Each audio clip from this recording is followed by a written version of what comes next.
Good. Facebook has big plans to take on consumer hardware giants like Amazon and Apple. Cheddar has learned that the world's largest social network is readying its own video chat device for the home named Portal.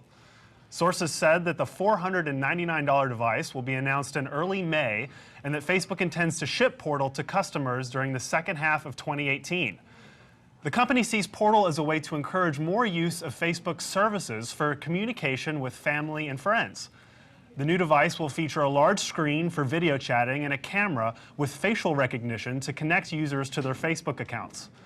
Portal is the first of a forthcoming suite of consumer products Facebook plans to make available outside of its Oculus division, which already makes virtual reality headsets. Facebook has yet to confirm its plans to release Portal, but sources say the product has been in the works for the past 2 years. Brad and Tim, back to you.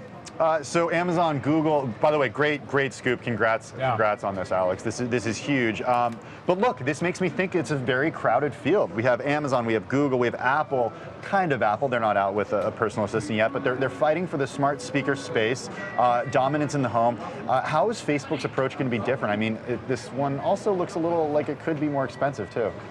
It's definitely going to be more expensive. I think Facebook is going to position this closer to its company mission statement, which we all know is to connect people, bring them closer together. The focus of Portal, I'm told by sources, is much more on communication, on video conferencing, messaging, that sort of thing. Whereas Amazon with the Echo has positioned that device, and Google Home as well, as being more of a smart assistant and a speaker. So that's one key differentiator that I think Facebook will really hit. Absolutely, and I mean, one of the things we have to think through as well is how much Facebook is actually betting on this hardware play, and why enter this market now, knowing there's some of the big names that Tim just mentioned in it already. Well, it's important to note that this is an entirely separate initiative and division from Oculus, which is the VR company Facebook acquired in 2014 for $2 billion. This is part of Building 8, which is a division that Zuckerberg, the CEO, created in 2016 with the goal of shipping consumer hardware to millions of people. He's committed publicly to spending hundreds of millions of dollars on Building 8, so this is no small initiative for them. And they've been hiring, sources tell me, experts from Apple, Google, GoPro, a lot of the big hardware makers, and they've been building this product for about the past 2 years. And like I said at the top, this is going to be the first of a suite of products that Facebook has in the works, cameras, other stuff like that. And I think against the backdrop of all of this, it's important to note that Facebook has tried this before. If we all remember the 2013 Android Facebook home phone that flopped magnificently, but this time I think that they see that they have a better shot given how Amazon has done in the market. And Zuckerberg has told employees, I'm told by sources, that he doesn't care if the product makes a profit for Facebook. All he cares about is changing user behavior and kind of creating a new telephone-like experience for the home, I'm told.